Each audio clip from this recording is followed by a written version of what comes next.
皆様こんにちは、セリナです。今回はコメント欄でリクエストいただきました11月18日発売のルナソルアイカラーレーションのホリデー限定色 EX27 のミスティックオーロラとスックのシグニチャーカラーアイズ11番の良いゆかり、そしてアディクションのザ・アイシャドウパレット002番のエバーラスティングライラックのパープルアイシャドウパレットを比較していきたいと思います。ルナソルのクリスマスコフレ第2弾は10月の先行発売の時点でご紹介させていただいたのですが、いよいよ全国発売日も迫ってきて、店舗によっては発売日の1週間前から予約開始というところも多いと思いますので、予約前に少しでも参考になれば嬉しいです。それでは早速始めていきます。アイカラーレーションのホリデー限定色 EX27 のミスティックオーロラとスックのシグニチャーカラーアイズ11番の良いゆかりはメインチャンネルでそれぞれの単色塗りや詳細についてご紹介しておりますので、今回の動画では簡単にご紹介させていただくと、ルナソルアイカラーレーション EX27 ミスティックオーロラは透明感のあるパープルピンク系のグラデーションに揺らめく多色の輝きが神秘的なミスティックオーロラというカラーで、B や C はくすみ感のない明るい青みピンクという感じで、とてもトレンドっぽいパープル系のパレットです。続いてスックのシグニチャーカラーアイズ11番良いゆかりは今年の秋コレクションとして発売されました。アイシーグレー×シマーパープルというカラーで、こちらにも鮮やかなパープルがセットされていますが、ナチュラルなブラウンカラーだったりグレーニュアンスの強いアイスブルーなどのカラーがセットされていて、パープルを使った大人っぽいメイクが楽しめるようなパレットです。そしてこちらアディクションのザ・アイシャドウパレット002番のエバーラスティングライラックは、こちらはまだ動画内でご紹介したことがないアイテムなので、1色ずつまぶたの上に単色塗りをしてカラーも見ていきたいと思います。まず A はシルバー&ブルーが輝くバイオレット。A は手元で見た時と同様、大粒のラメがアディクションらしくて可愛いです。新作のこのアディクションのアイシャドウパレットは人気色を3色ほどメインチャンネルでご紹介させていただきましたが、やはり既存の単色タイプと比較するとかなり粉質が軽くて肌に溶け込むようなナチュラルな質感なので、大粒のラメカラーでベースにもかなり明るめのバイオレットカラーがついていますが、そこまで派手すぎる感じじゃなくて、さりげなく透明感を出してくれる感じで可愛いですね。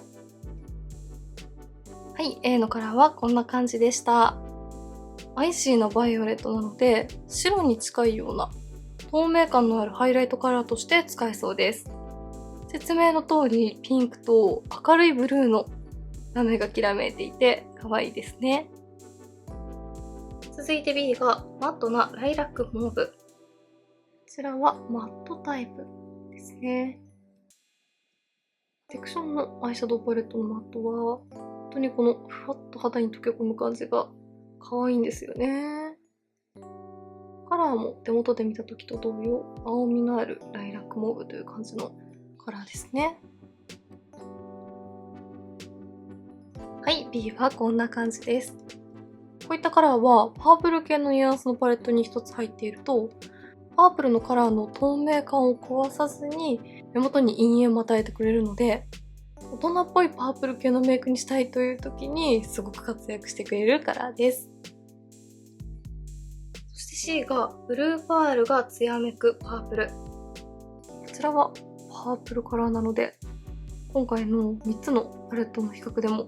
キーになってくるカラーだなと思いますが、しっかり発色はしてくれますが、やはり粉質がふわっとしているので、そこまでパープルの主張が強すぎない感じで柔らかい雰囲気もありますね。指で塗ってもくっつきすぎてしまうという感じがしないです。はい、C はこんな感じです。ベースは B のマットのような質感に似ていますが、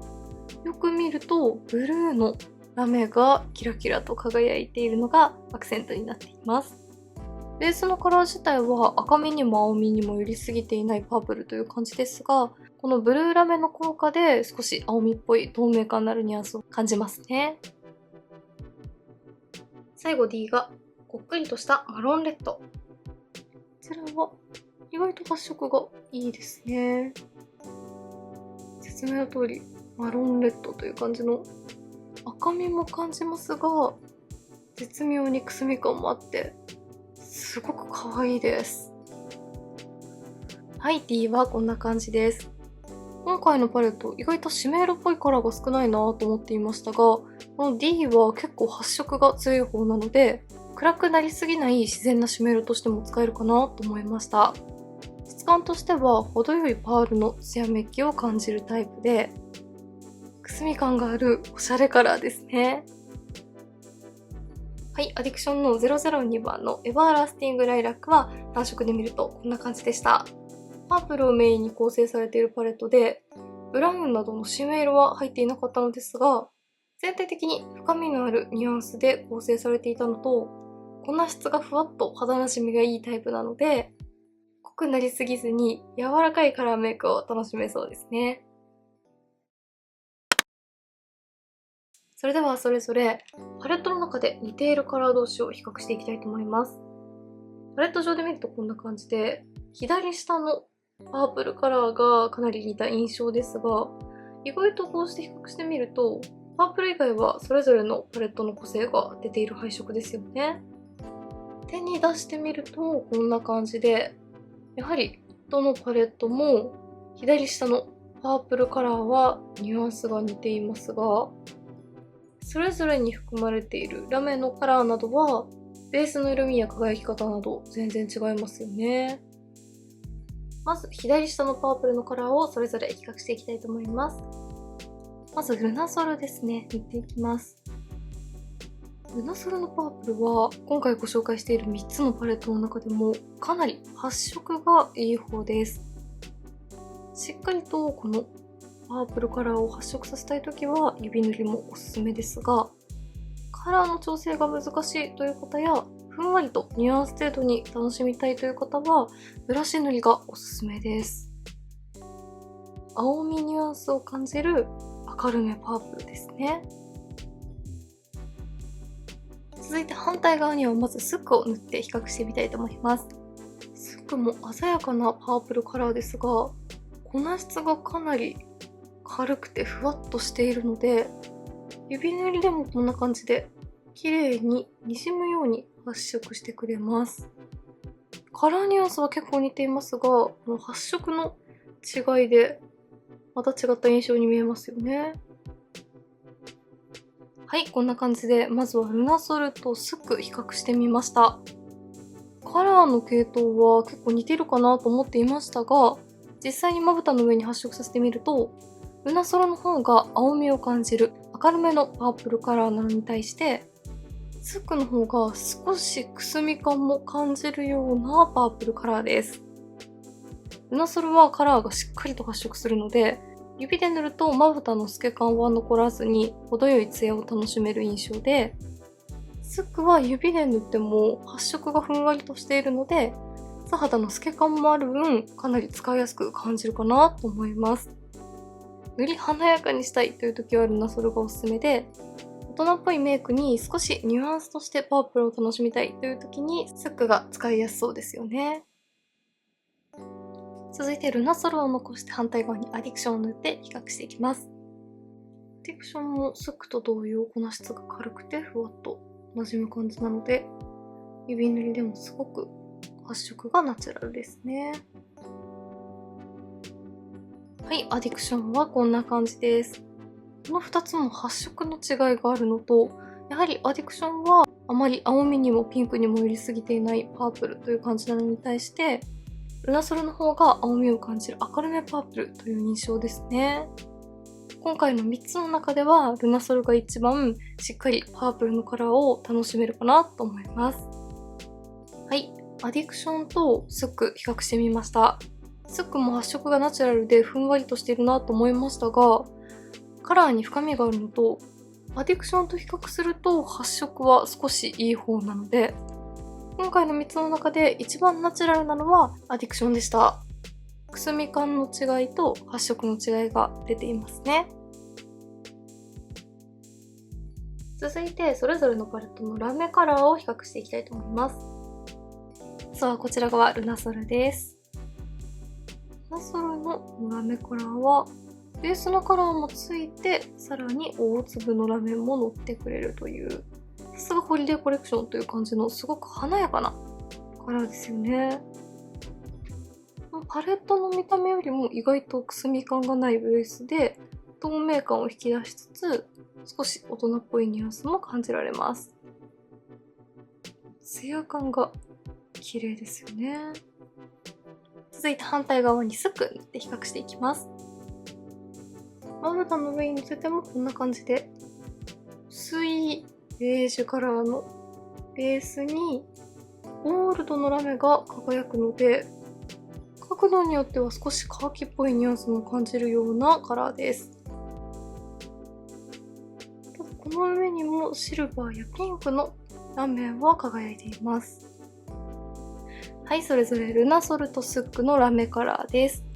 ルナソルはパープルで統一されているパレットという感じなので、ラメカラーにもベースにパープルのニュアンスを感じるようなカラーなのに対して、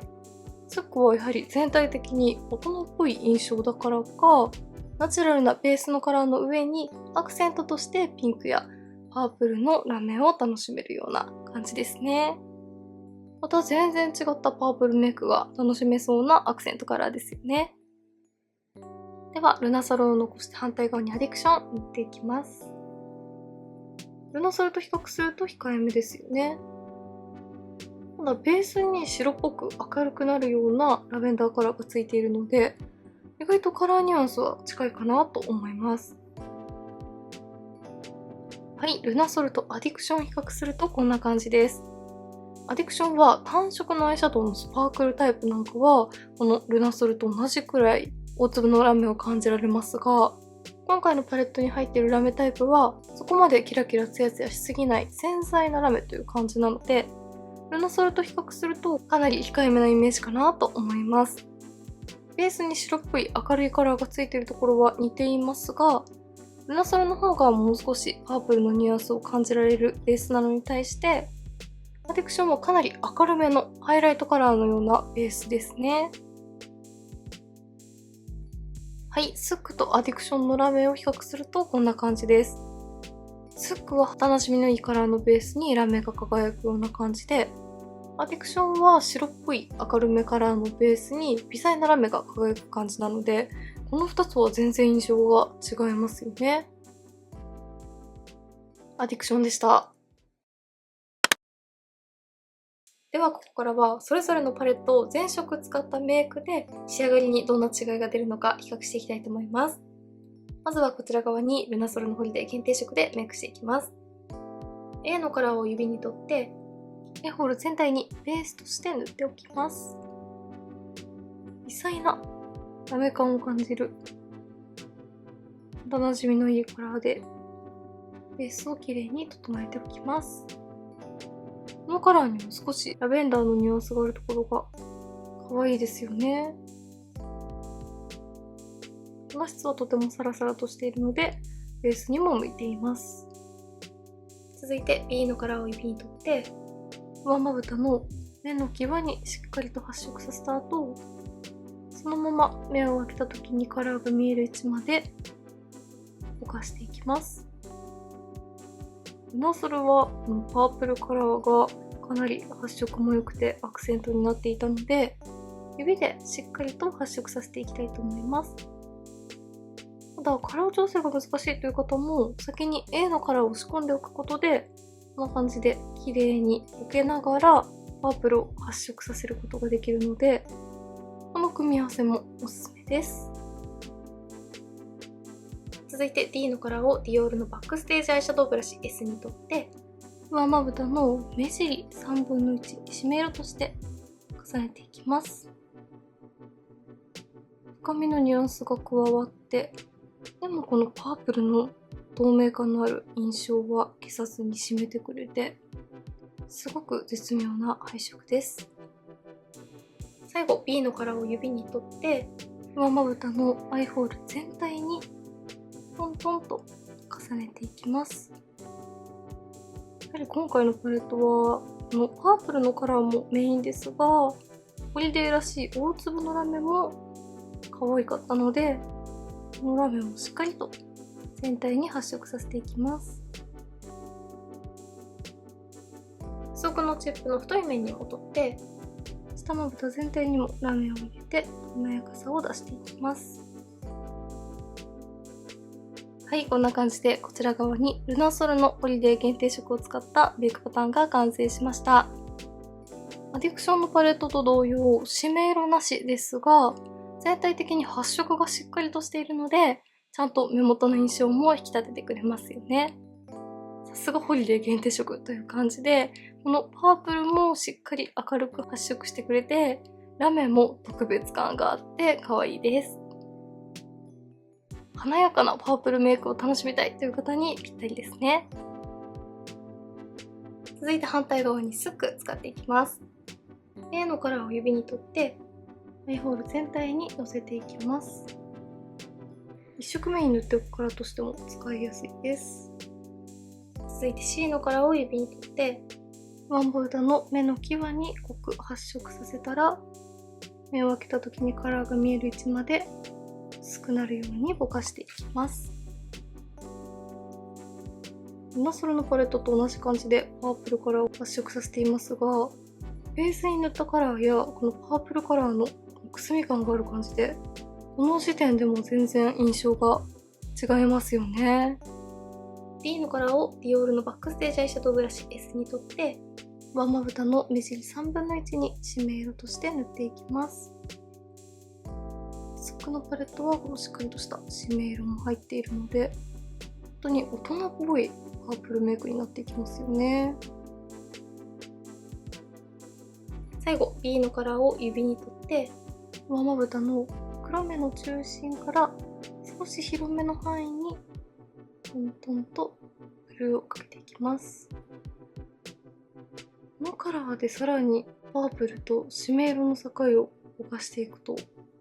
すごく透明感もありつつ大人っぽくて素敵ですよね。付属のチップにも取って、下まぶたにライン状に入れていきます。はい、こちら側はスックのパレット全色を使ってメイクしてみました。久々にご紹介しましたが、やはりスックのパープルは他のブランドとは一味違った印象で、すごく大人っぽくてさりげないカラーメイクという感じで可愛いですよね。ルナソルと比較すると締め色がしっかりと入っていたり、このグレーニュアンスの強いアイスブルーのカラーがキーになっているので、くすみ感のあるパープルメイクが楽しめるパレットだなと思います。今回はパープルメインで使用しましたが、アイスブルーをメインなどで使えばまた違った印象にもできますよね。スックは新色の定番色として発売されましたが、ルナソルはやはりホリデー限定ということもあって華やかな印象ですよね。ではこちら側にルナソルを残したままアディクションでメイク作っていきたいと思います。まず B を指に取ってアイホール全体にのせていきます。アディクションは今回ご紹介した3つのパレットの中でも一番マット質感が多くて、ふんわりとした儚げなメイクに仕上がりそうな配色でしたよね。続いて C を指に取って上まぶたの目の際に濃く目を開けた時にカラーが見える位置まで薄くぼかしていきます。アディクションはやはり2色重ねるとカラー同士が綺麗に混ざり合う感じで、パープルももともとあまり強い発色ではなかったですが、よりベースに塗っているカラーと馴染んで本当に柔らかいニュアンスに発色しますね。可愛いですね。D をブラシに取って上まぶたの目尻3分の1に締め色として塗っていきます。締め色はこのパレットの中でも発色は濃いめですが、結構明るくなるので少し温かみのニュアンスが加わってさらにトレンドっぽい仕上がりになってきますね。A を指に取って上まぶたの黒目の中心から少し広めに目を足していきます。ラメは繊細ですが、白っぽいベースのカラーがつくので、結構こんな感じでハイライト効果も得られますね。最後に付属のチップの太い面に戻って、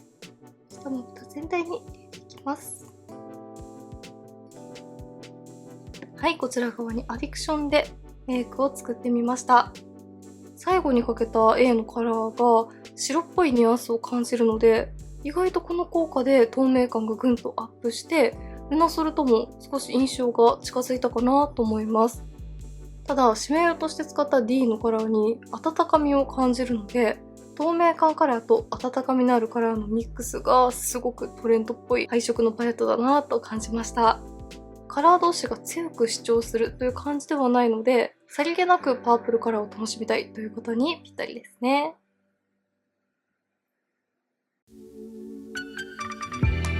はい、ではこんな感じで11月18日発売のルナソルホリデーコレクションの第2弾アイカラーレーションの EX27 ミスティックオーロラとコメントいただきましたスックとアディクションのパープルアイシャドウパレット比較をしていきました。一見似たカラーに見えましたが、それぞれのパープルカラーもカラーのニュアンスや発色が全然違かったのと、やはり全色を使ってメイクを作ってみるとそれぞれのブランドごとのカラーが出ていましたよね。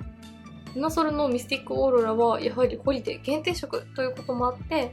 パープルカラーもしっかり発色しますし、ラメも特別感のある強いきらめきのタイプのものだったので、気になっている方はぜひ早めにチェックしてみてください。メイクについてのご質問やこんな動画が見たいなどございましたら、気軽にコメントやチャンネル登録していただけると嬉しいです。それでは最後までありがとうございました。